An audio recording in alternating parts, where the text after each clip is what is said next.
Middle లో కొట్టాలంటే వీళ్ళకు 7 మంత్స్ కాబట్టి ఇట్స్ అప్ టు నాకు పోరలో కరెక్ట్ 150 అరే 5%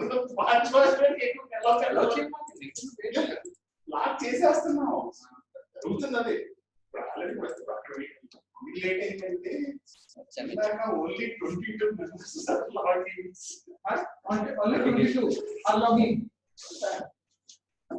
అది మీటింగ్ రికార్డ్ చేస్తాను ఒకవేళ అడ్మిట్ అయితే ఇక్కడ చూపిస్తారు మీరు అడ్మిట్ చేసుకోండి మీటింగ్ లాక్ చేయలేదు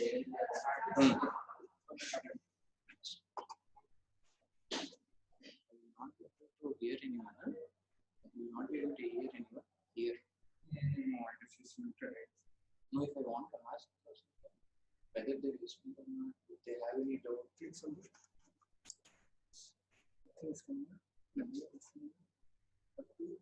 options see the options microphone speaker setting icon yes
yeah no you have a doubt man I'm just trying to see that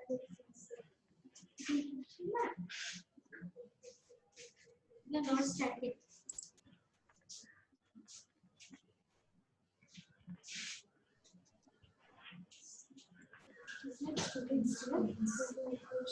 Three students in the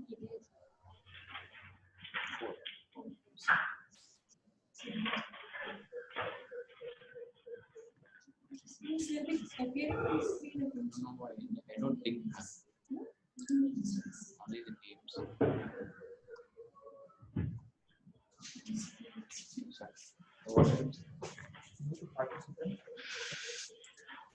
there you to mute and unmute all.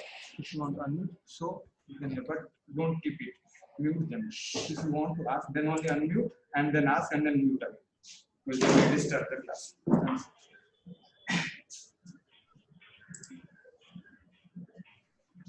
So I'll be continuing the lung class today, okay, which was already started before the lockdown. The initial class contained what is alkyliasis, what is centri-SNR, pan-SNR, and what are the types of lung diseases, obstructive, fibrosis, okay, all those were already finished. And in case if you just want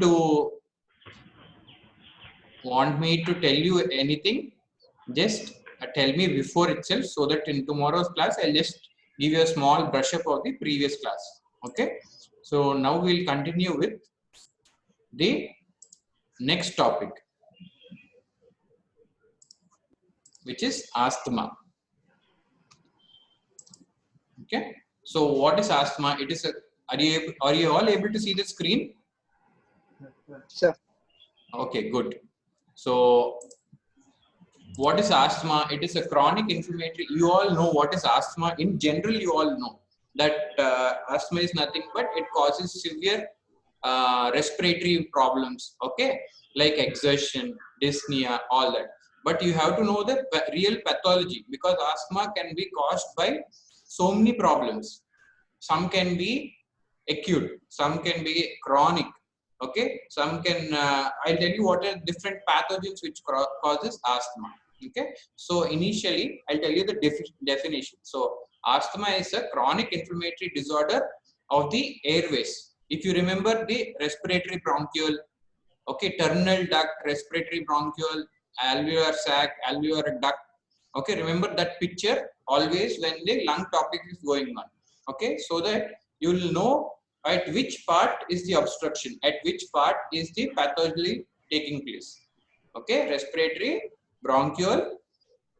Next comes terminal duct, alveolar duct, and alveolar sac. Okay, so chronic inflammatory disorder of the airways that causes recurrent wheezing. You have to note it down because this is a virtual class. It is better you note down everything. Okay, so a chronic inflammatory disorder of the airways that causes recurrent wheezing, breathlessness, chest tightness, and cough. Okay, particularly at the night or in the early morning, with widespread airflow limitations that is at a least partially reversible. Okay, so what will happen? It is spontaneous or it can be treated. Okay,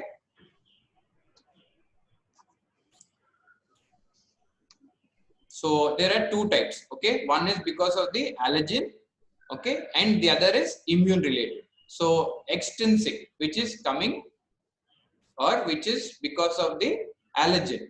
So allergen is extrinsic is affects children and young adults with atopic history. Okay, increased IgE and eosinophilia. Any adults or any children generally in the OPDs when they say that the child is suffering with wheeze or even with small dust he is not able to concentrate in the studies or something, they check for asthma.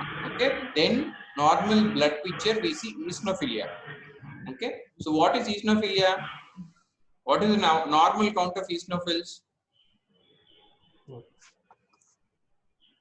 You guys have to answer, then only it will be better. So what is the normal count of eosinophils? So what all I am asking you, if you don't know, just note it down. Okay. So next is, it is initiated by type 1 hypersensitivity reaction. Okay, induced by exposure only after the exposure of the extrinsic antigen. Next comes non-immune. Okay, non-immune is nothing but affects the adults with no allergenic diathesis. Okay, it is not at all related to hypersensitivity reaction. Okay, type 1 hypersensitivity reaction.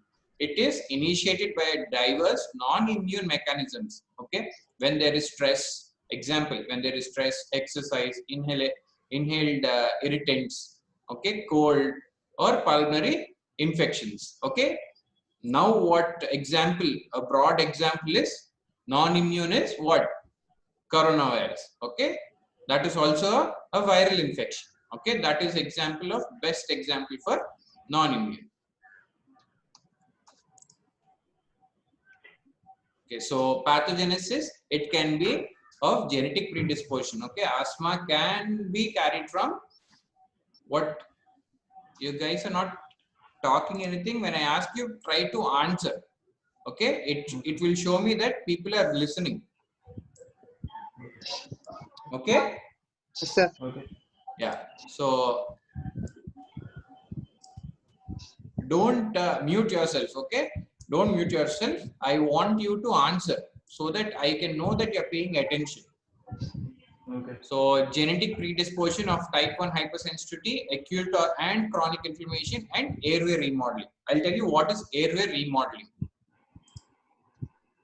So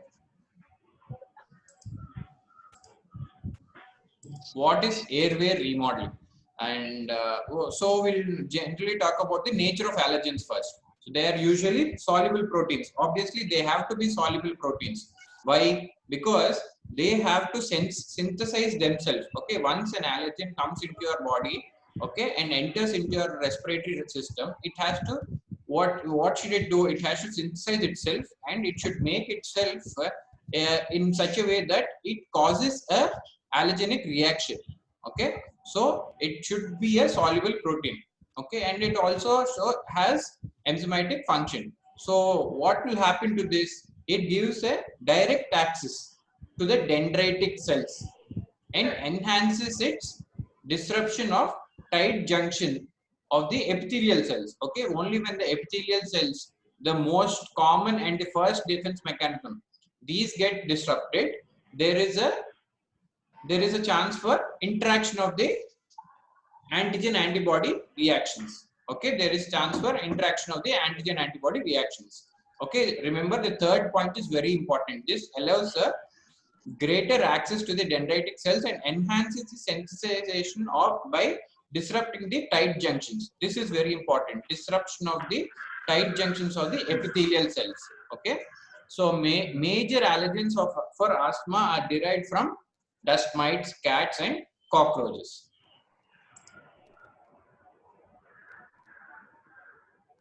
So this is a schematic picture. This is a schematic picture of what happens during an asthmatic episode. Okay, initially what happens? See, there is A here, and the next one is subsequent exposure to allergen. This is B. Initially, when the particle enters, okay, particle enters the lymphatic vessels. Okay, what will it do? What is APC? Antigen presenting cell. Okay, antigen presenting cell. So what will happen? It proliferates into the plasma cells and synthesizes IgE. Remember, there should be a immunoglobulin. Are you guys listening? Okay. So I want everyone to at least say yes or no. Don't just be silent like this. Okay. And don't mute yourself. So what will happen? These receptors, okay, these fragments, okay, these receptors get binded to the mast cells. Okay, so once the allergen is produced, okay, so mast cells will have they'll get synthesized and the IgE binds to the mast cell. Okay, so first time of the exposure is over. So what will happen next time as time progresses? Next time, okay, after some time or after few days, again if there is a trigger by the same particles. Are you able to see? If there is a trigger by the same particles, then there is an allergic encounter. Okay, so first time also he will be having the episodes. Then there will be second time there will be an allergic encounter. Okay, then it stimulates the what will happen? Allergic mediators. Okay, then it enters into the bloodstream. So then you will be having these clinical signs. Okay, so this in a nutshell, this is what is going to happen.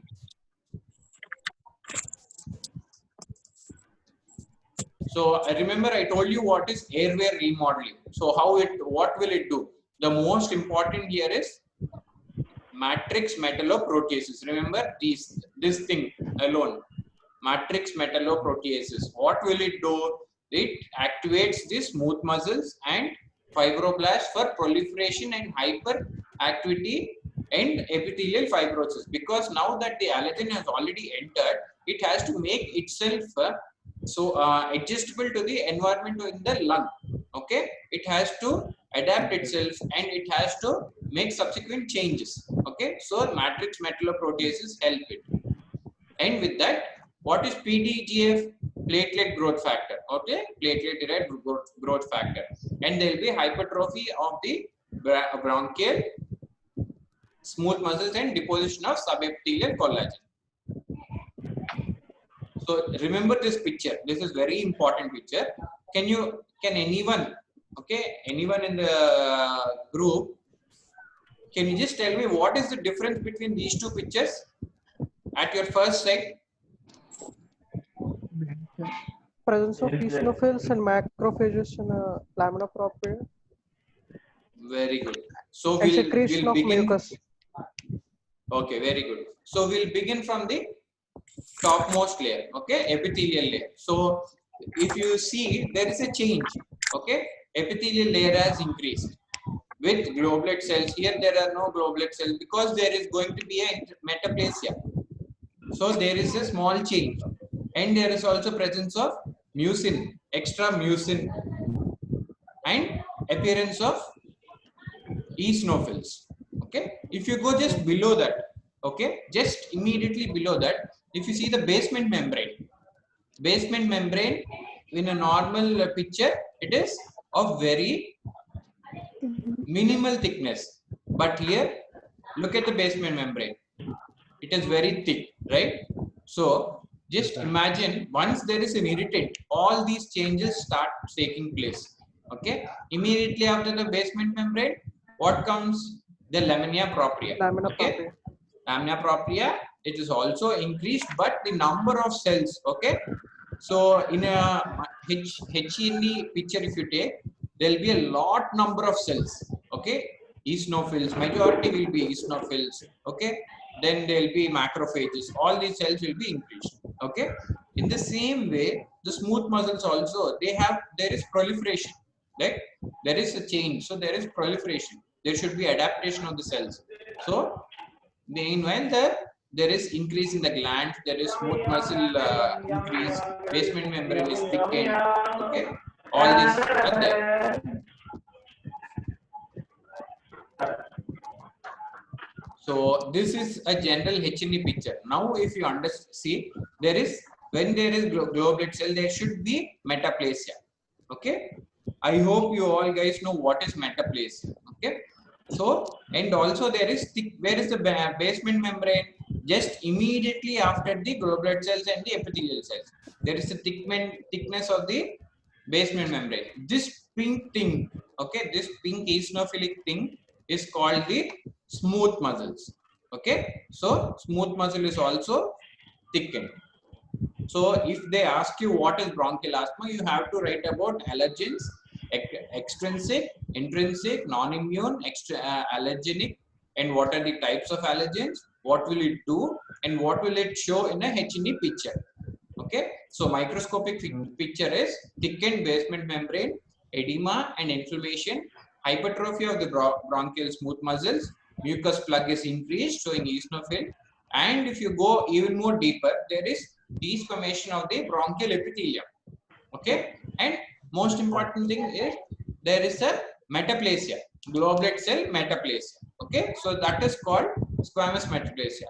So you will also see Churchman spirals. Okay, if you these are extra points, if you write, it will be better.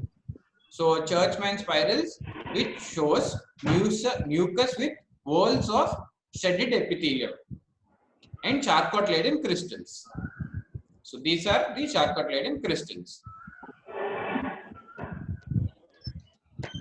So what is non-atopic asthma? Okay, there is no role of IgE, there is no immune system, there is no role of cell-mediated immunity. So what happens actually here is there is immunoglobulin E, there is no role of it, and there is lack of skin sensitivity to the common allergens. Okay, mostly it is not genetic predisposition is not related. Okay, so family history is lacking, probably due to hyperirritability. Okay, note it. This is very important. It starts, this non-atopic asthma starts from here. It is hyperirritability of the bronchial tree. Okay, so the virus induced inflammation lowers the threshold of the vagal receptors. Okay, so it can be triggered by drugs, occupational hazards, or viral infections. So most important over there it is IgE. But here, what are the chemical mediators? They are leukotrienes, histamine, prostaglandins, platelet activating factors, and interleukin, TNF, and interleukin 1 and 2, 1 and 6. Okay, that ends asthma. Next is bronchiectasis. So what is bronchiectasis? It is characterized by permanent dilatation of bronchi and bronchioles caused by destruction of smooth muscle and elastic tissue. Okay, I'll repeat it again. Just don't try to mug up the definitions. Try to understand what happens here is there is permanent dilatation of the bronchi. Okay, so and what is after the bronchi? The bronchiole. So there is permanent dilatation of the bronchi and bronchioles. So what will happen to the smooth muscle and the elastic tissue? There will be, if there is a temporary dilatation. Okay, it will come back and it will try to attach itself. If there is permanent dilatation, it will try to hold on to it, and holding on to it, it cannot hold on to it for a long time, right? So there will be destruction of the smooth muscle and also the elastic tissue. So what will happen there? Resulting from or associated with chronic necrotizing infections. So bronchiectasis is of two types, mainly two types, categorized into obstructive and non-obstructive. Okay, it is mainly categorized into obstructive and non-obstructive. So what is obstructive? Obstructive means you can understand something that is going to block, which is going to block it. So it can be a tumor, foreign body, or secretions, like mucus plugs, example. Okay, what is non-obstructive? It is written, you can read it out, but I'm telling you, making it easier for you. Okay, it is post-infective. Okay, next is immune deficiency or immunity of the cilia. Okay, so non-obstructive. Okay, just now I told you, no, defect in a ciliary movement due to structural abnormality in cilia. Few things, no, they will come as PG questions also. So this Kartnagar syndrome is a PG question. So, and also it will be useful whenever you there is a 2 mark or something, they'll just ask you this syndrome. You might not write the whole thing. Just if you write, it is a defect in the ciliary motility due to structural abnormality of the cilia. That is enough. Okay, that will fetch you 2 marks. So, what is it? The absence of the Disney arm. Okay, this arm. So, if you just remember, if you just see, if there is an absence of the arm, the complete movement will be, there is no movement actually. Okay, there will be no movement. So what bronchiectasis on a gross picture, the lung shows marked dilatations. If you see these marked dilatations, okay, these dilatations, okay, they show marked dilatations of the bronchi. I told you, no, bronchi and bronchioles markedly dilated, and smooth muscle and the elastic tissue is destroyed. So necrotizing infections are prone. This is the definition. So there is marked dilatation of the bronchi and bronchioles that can be treated up, can be traced up to the pleural surfaces. Okay. So I hope everyone is listening. Yes, sir. Good. Yes, sir. So what are the clinical features? Clinical features. Just imagine so much of destruction has happened to the bronchi and the bronchioles. So first thing will be cough, lungs, no, cough. So cough will be productive. Hemoptysis, dyspnea, wheeze, pneumonia, abscess, and the systemic features will be fever, weight loss, weakness. Okay, if I'm going little fast, please tell me. Okay, these few clinical features you remember. When they are in exams, when they ask you clinical features, don't focus on clinical features alone. Okay, just write 4. That's enough. Because in pathology, what they expect is for you to write more of pathogenesis. What is happening on gross? What is happening in microscope? Okay. So obstructive and restrictive. So obstructive, there is increased resistance to the airflow. I told you, no, obstructive, some tumor or some foreign body. Okay, so there is increased resistance to the airflow due to partial or complete obstruction. Okay, from the trachea to the respiratory bronchioles. If you remember emphysema, do you remember emphysema? Yes, sir. There will be an obstruction, I told you, no, at which part? And also ecclesiasis, when there is partial obstruction, there will be compression. So obstruction is one, and next is restrictive. So restrictive, what will happen? So there is reduced expansion. It is not because of obstruction. There is some restriction in the parenchyma, lung parenchyma. Okay, so reduced expansion of the lung parenchyma with decreased TLC. Okay. Yes, sir. Any doubts? No, sir. No, sir. Okay. So where do you see this? Chest wall disorders, okay? Chest wall kyphoscoliosis and interstitial diseases, okay? What is DAD? If you remember, I told you in the previous classes. What is DAD? Okay, I'll tell you what is D. Diffuse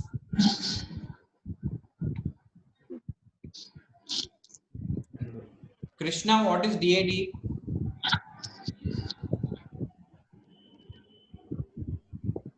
Rohini?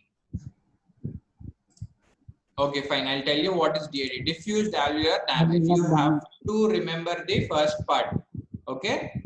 In first part, we discussed about DAD and pneumoconiosis.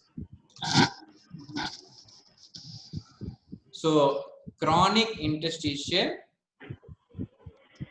lung diseases. Okay, these are fibrosing, granulomatous, eosinophilic, smoking related, and others. Okay, just remember few in this. Okay, usual interstitial pneumonia. Usual interstitial pneumonia is a very important thing. The first one here, okay, the first one here keeps coming up throughout the lung chapter. Okay, so remember, this is very easy to remember. Usual UIP. Okay, so usual interstitial pneumonia. Next is non-specific interstitial pneumonia, pneumoconiosis. Okay, and drug relation and radiation. Next is granulomatous sarcoidosis and hypersensitivity. Just remember these. So if the lung response, okay, there are two types of responses. If the lung response is related to fibrosis, okay, it is divided into known etiology and unknown etiology. So known etiology and unknown etiology. If the lung response is with the granulomas, okay, it is also having two etiologies, known etiology and unknown etiology. So I'll discuss about fibrosis, known etiology, environmental agents, radiation, drugs. Okay, just note down all these, okay, because it will be helpful when you just give a normal reading in the lung chapter without noting down all this. If you just start with lung very fresh, important points and few points which will help you to remember things, it will become difficult. Okay, so try to note down all this. So lung response, if it is related to fibrosis, it is of known etiology and unknown etiology. So known etiology is environmental agents, ionizing radiation, drugs. Unknown etiology, collagen vascular diseases. Okay, I told you, idiopathic pulmonary fibrosis, UIP, Goodpasture syndrome, hemocytosis, where iron is there, all this unknown etiology. So if it is of granulomas, okay, granulomas, then berylliosis, hypersensitivity pneumonitis in known etiology, unknown sarcoidosis and Wegener's granulomatosis. I'll tell you each and everything. I'll tell you. Just know the diseases for now. Okay, all the diseases over here coming under known, unknown, everything I'll tell you. Okay. So fibrosing diseases. I told first thing I told you, this is very important. What will happen here is it is idiopathic pulmonary fibrosis. Idiopathic pulmonary fibrosis. It is the most common type of idiopathic interstitial pneumonia. Okay, it is insidious on onset. Okay, features are dyspnea. Age group is 40 to 70 years old. On an average, it occurs at the 6th decade. Okay. So what will be the treatment? It is steroids with cyclophosphamide, and mean survival is 4 to 5 years. So histopathology, here comes your most important thing. So when I tell you to write about usual interstitial pneumonia, just write few features, few clinical features, including 2 lines about the treatment. Immediately you have to focus more on histopathology. Okay, so interstitial inflammation, fibrosis showing marked variation from field to field. Okay, what does it mean by field to field? When you see in a microscopy, okay, so when you see a slide from field to field, means when you change the focus from field to field, there will be marked variation and lots of fibrosis. Okay, and appearance of cellular infiltrate. This last line, appearance of cellular infiltrate. What is the cellular infiltrate? It is nothing but chronic inflammatory cells. If you know the chronic inflammatory cells, there will be marked presence of chronic inflammatory cells. Sorry. Okay. So what is pulmonary fibrosis? Remember, I will tell you only about 2 or 3. You remember these 2 or 3, that is enough. Okay. When they ask you about obstructive or restrictive, you just write these 2 or 3 and few pictures. That is enough. Okay. So don't get confused when you open the book. There will be many. So when you open the book, initially check what I am telling you and categorize those things and read those things. Okay, that will be sufficient. So pulmonary fibro, because lung chapter when you open it will be little confusing. There will be so many entities, so many things to read, and so many things will be looking interesting. So interesting things you can read, but these things are very important. So pulmonary fibrosis. What is pulmonary fibrosis? So etiology is still unknown. Earlier view was it is because of a chronic inflammation resulting in fibrosis. So what we are, so chronic inflammation means they must have treated them with anti-inflammatory therapy. So it was not successful. So now recently what happened is it is because of repeated cycles of epithelial activation and injury by an unidentified agent. So what should it be now? It shows, okay, fibrotic changes and myofibrotic changes and myofibrotic proliferation. Okay. Also, it shows various stages of fibrosis formation at different sites. So if you notice here, there is a dense inflammation and fibrosis, thickening. See, if you remember in the first class, okay, before the lockdown, I showed you this is the normal picture of the alveoli and this is the normal histology of the lung, right? Yes. Yeah.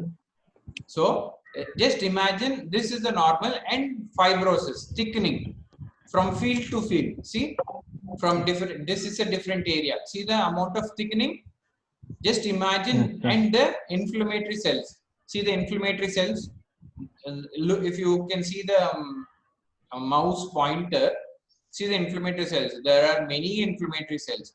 Whereas in the normal picture, if you see, there are no inflammatory cells at all. Few macro epithelial cells will be there. Few macrophages will be there. Okay. So this is the intensity of fibrosis. Just imagine a normal layer getting so dense. And on a gross, how will it appear, and clinical features, how can it turn up to?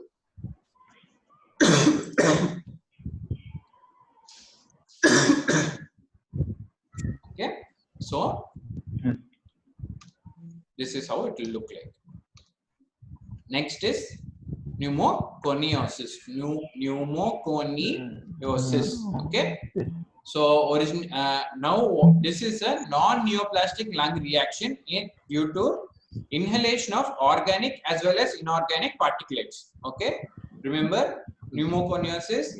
Don't get confused. It is a non-neoplastic lung reaction due to inhalation of organic as well as inorganic particulates. Okay, so organic and inorganic particulates, which are okay. So I'll tell you what are these inhalation means. Okay, what is the meaning of inhalation? Okay, the amount of dust retained in lung and airways.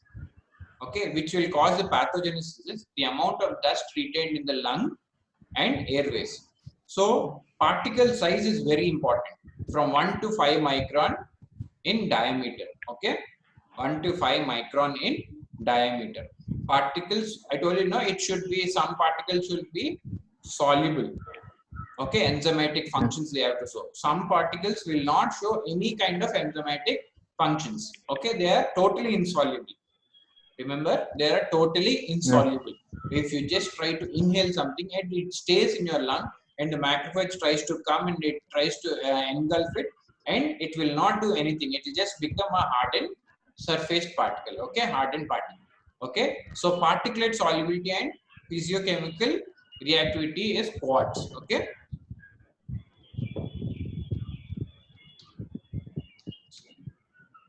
So pneumoconiosis, all these things which are there on the side, mineral dust, all these things comes under, and there are few more, they come under pneumoconiosis. So basically for making it easy, I am starting with coal dust. Okay. Exposure to coal mining. Disease is anthracosis. Okay, anthracosis. Okay. So it can, one more thing here is Kaplan syndrome. Okay, Kaplan syndrome. Remember this. I'll tell you what is this Kaplan syndrome or Kaplan disease. Remember this. Okay, it causes, what will it do? It causes a massive fibrosis. Okay, so next is silicosis. Silicosis, where do you find? In sandblasting or hard rock mining or stone cutting, all these. Okay, this can also cause Kaplan syndrome. If you see in asbestosis, silica, coal dust, this Kaplan syndrome is coming. Okay, this is a common feature. Why it is coming, I'll tell you. Okay, so asbestosis, where do you see asbestosis? Where do you see asbestosis? Mainly in insulation and removing. Okay, insulation areas. Okay, mining is mining also, but insulation like ACs, all these fixations. Okay, beryllium, beryliosis in mining and fabrication.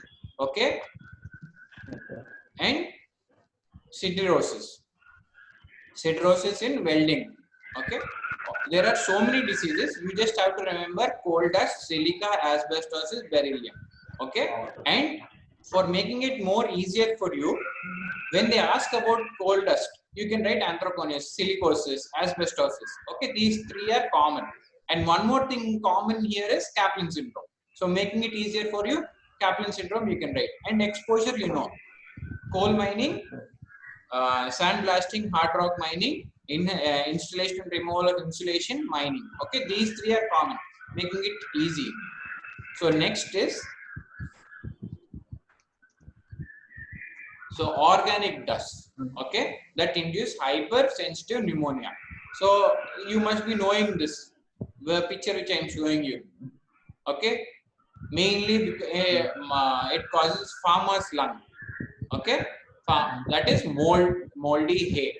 Okay, and bird droppings like bird breeders' lungs. Okay, next is organic dust that induce asthma. So asthma can be caused by cotton, plank, hemp, or if there are pets in your house, even that can cause a asthmatic attack. Okay.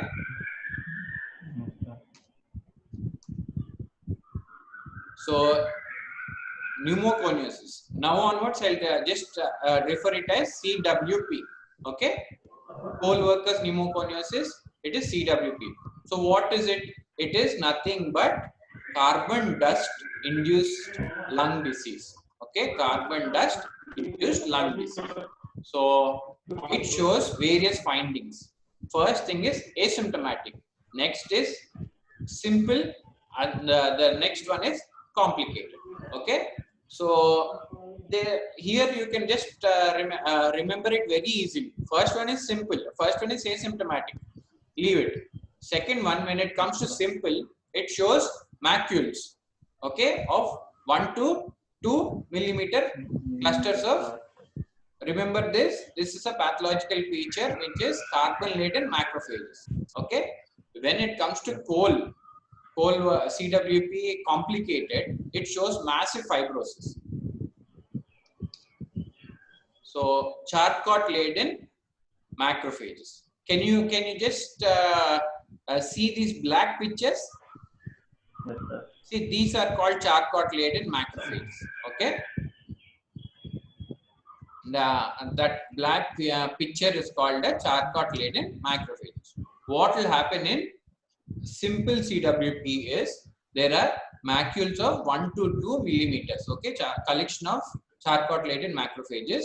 So what will happen to this macules? So they will try to block, right? Obstruction. Now, if you remember, there is a obstructive component here. Okay. So, and on chronic irritation, they end up on the alveoli and they try to damage the respiratory alveoli also. Okay. Because if a coal particle enters, the macrophage tries to come and engulf it. It doesn't do anything. It doesn't try to engulf it. It cannot, with all its power, it's trying to engulf it and degrade it into pieces and make it a part of a body, but it is not happening. That big part is remaining as it is. So there is that irritation will chronically continue.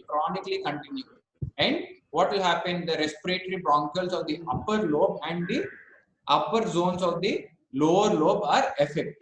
Okay. So on chronic exposure, after many years, okay, on chronic exposure, what will it happen? There is an intense black scar. Okay, there is a black scar. Just imagine if there is a scar on your skin. Okay, if there is a scar on the skin, what will happen after so many years? It will just remain like that. It will not dissolve on the skin, nor surgically it can be removed. Okay, but if it is inside your body, if it is inside the lung, so what will it do? One, it will try to, there will be a compression and decompression problem, right? You will be having difficulty problems, dyspnea, wheeze, and everything will try to slowly develop. That is clinically. But what will happen pathologically? Because of this black pigment, what will happen? There is a chronic irritation to the surrounding normal surfaces, right? Normal surface.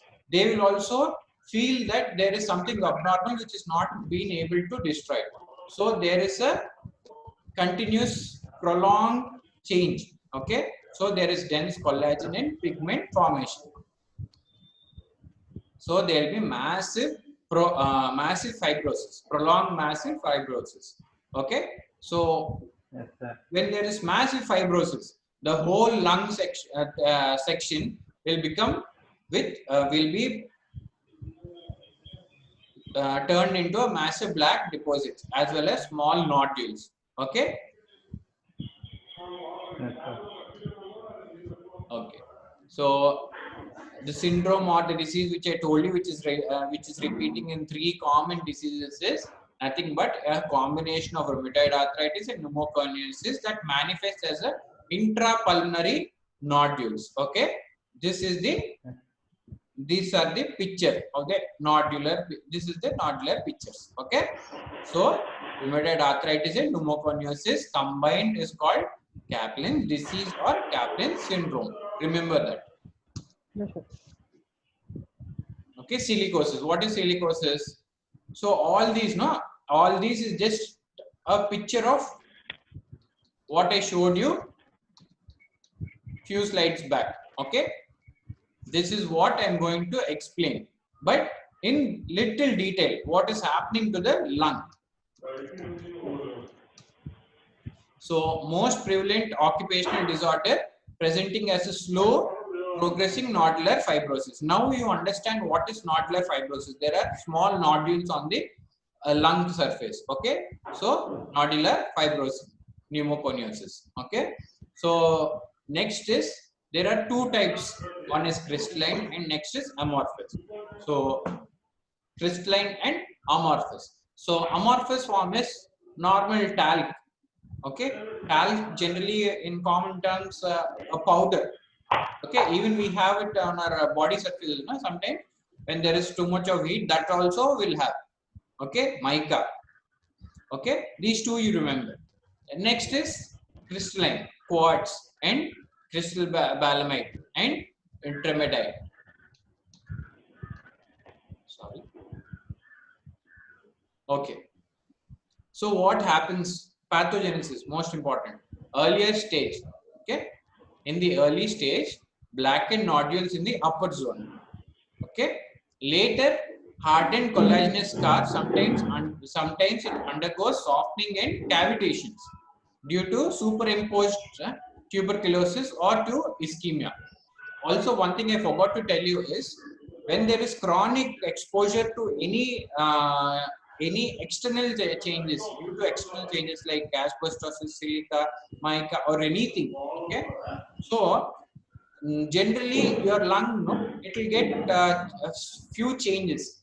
Out of that, if it is superimposed by any other infection, okay, we are more susceptible to the environment.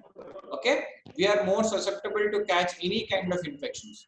Okay, that is one more drawback. It's not only the environmental factors, and out of that, if the patient is a smoker, even there is even more chances for him to catch up diseases faster. Okay, so there is a calcification called eggshell calcification, which is prominently seen in silicosis. So, okay, sorry. Asbestosis related diseases. Okay, so this is also a family of crystalline hydrated silicates. Okay, but these are in form of fibers. Why I'm telling you these fibers, I'll tell you. So localized fibrous pleura, plaques in the pleura, rarely diffuse pleural fibrosis or pleural effusion, parenchymal intestinal fibrosis, lung carcinoma, mesothelioma, and laryngeal or colon carcinoma. These are the asbestosis related diseases. Okay, these are the asbestosis related diseases. There is a question which was asked 2 years back. What are the asbestosis related diseases? So when they ask about asbestosis related diseases, you have to name all these: pleural effusion, parenchymal interstitial fibrosis, lung parenchyma, mesothelioma, laryngeal and colon carcinoma. Okay, all these should be answered. Okay, pathogenesis is serpentine, curly and flexible. Okay, serpentine, curly and flexible. I'll tell you fibers. I remember the point fibers. Okay, these, remember this point fibers. I'll tell you what it is. So serpentine, curly and flexible. Most of them are, you are listening? Yes, sir. Okay, I didn't know you were all on mute. Okay.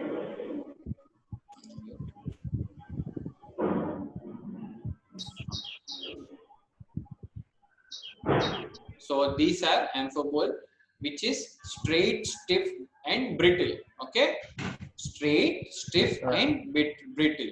So these are longer than 8 microns and thinner than 0.5 microns. Okay, these are just like a straw. Okay, straight, stiff, and brittle. Okay, both are fibrogenic, and but on exposure, amphibole exposure, it correlates with mesothelioma. I'll tell you what is mesothelioma also. Okay, asbestos acts as both tumor initiator and promoter. Okay,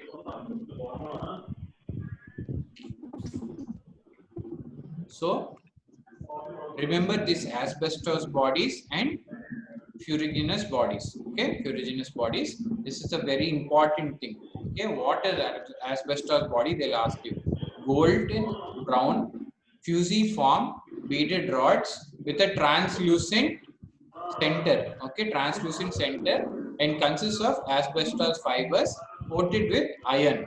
Okay, you just have to remember this on a graph. There is no alternative for this. You have to remember this. Okay, and ferruginous bodies are any inorganic particulates coated with similar iron complexes.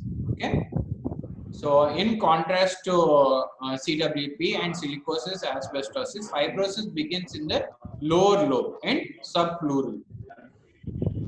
I'll tell you what is subpleural. So granulomatous disease, does anyone remember what was coming under granulomatous diseases? Okay, I'll tell you one thing. Sarcoidosis was there under granulomatous. Anyone, anything else? Wegener's granulomatous. Okay. So sarcoidosis, it is nothing but a systemic disease of unknown etiology. Okay, characterized by a non-caseating granuloma. Caseating granuloma, where will you see?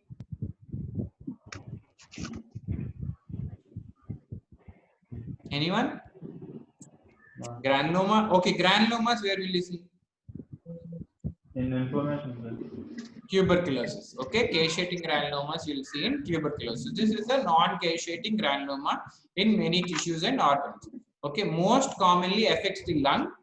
Okay, and bilateral hilar nodes, and followed by skin and eye. So, diagnosis of exclusion because other diseases include mycobacteria, fungi, borreliosis. They also produce non-caseating granulomas. Okay, mycobacteria, fungi, borreliosis also can produce a non-caseating granulomas.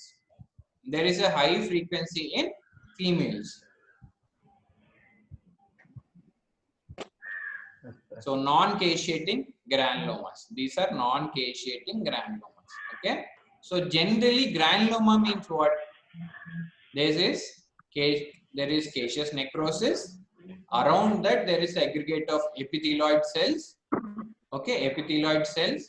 Then comes the giant cells. Okay, Langerhans or foreign body giant cells. Okay. Asteroid bodies and Schumann bodies are nothing but laminated concentric concentrations of concentrations composed of calcium and proteins. Okay, asteroid bodies are tellate inclusions with what? Giant cells. Okay, because the etiology is unknown, it can be caused by anything. Okay, so next comes hypersensitivity pneumonitis. Okay,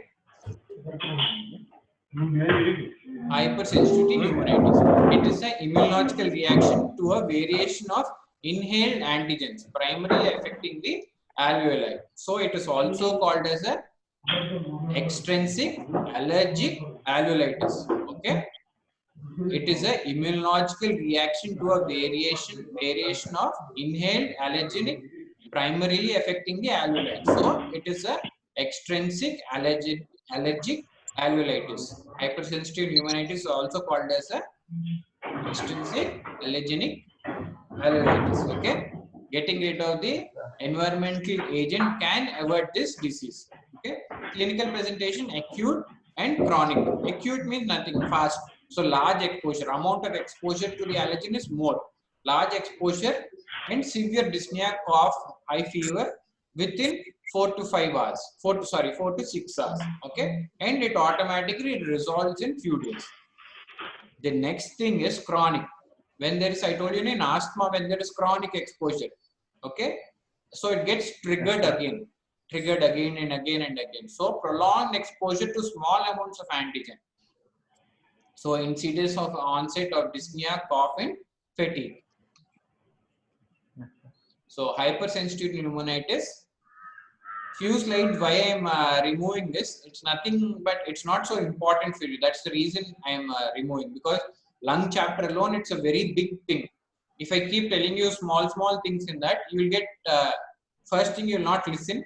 Next thing you will try. There is a chance of for you to forget. Okay. So hypersensitivity pneumonitis is next thing is chronic interstitial pneumonitis with many lymphocytic and plasma cells and macrophages. Okay. So hypersensitive pneumonitis, other name is extrinsic allergenic alveolitis. Okay, remember that. So treatment is avoid the antigen. In case there is an exposure, it is steroid therapy.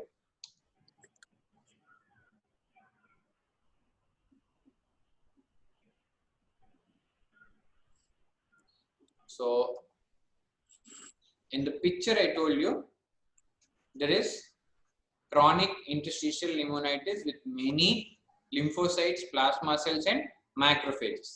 Okay, so just to make sure that you see the picture and you draw the picture with lymphocytes, macrophages, and what is this? Can anyone tell what is this? Are there so many nucleus in it? Yes, sir. Can you see this? Yes, sir. Yeah, can you just tell what is this?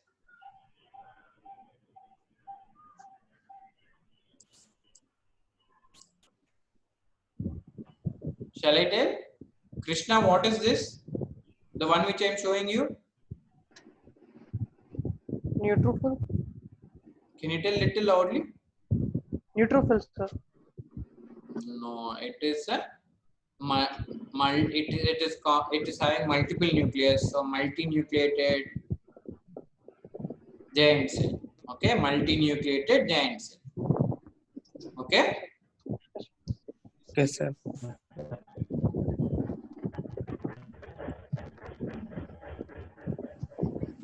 So smoking related diseases, it causes desquamation, interstitial pneumonia, respiratory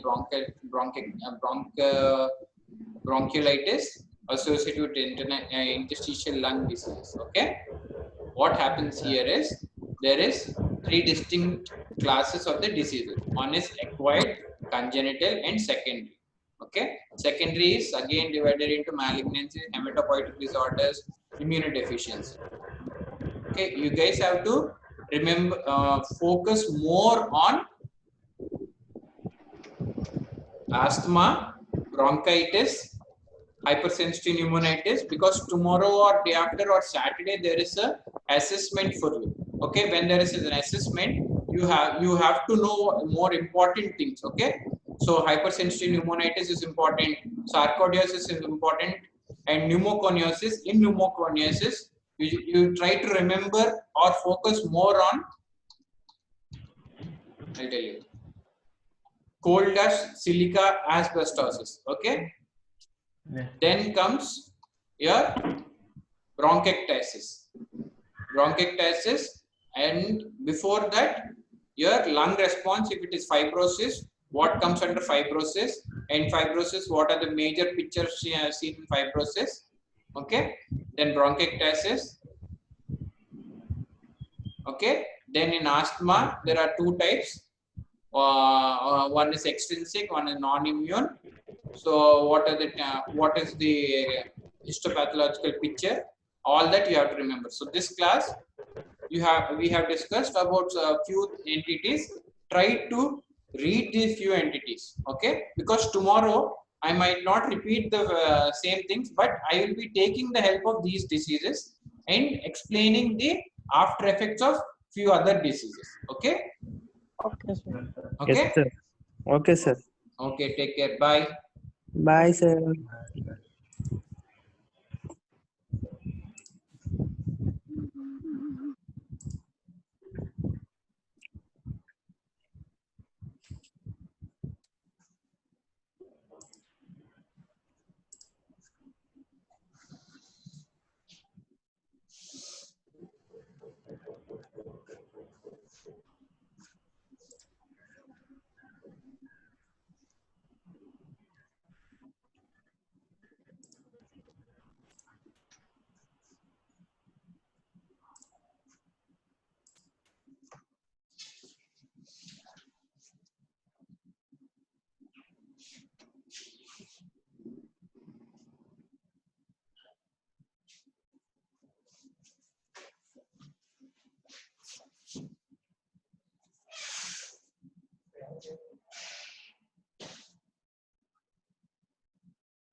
Okay, నాకు తెలియదు వాళ్ళు మామూలుగా question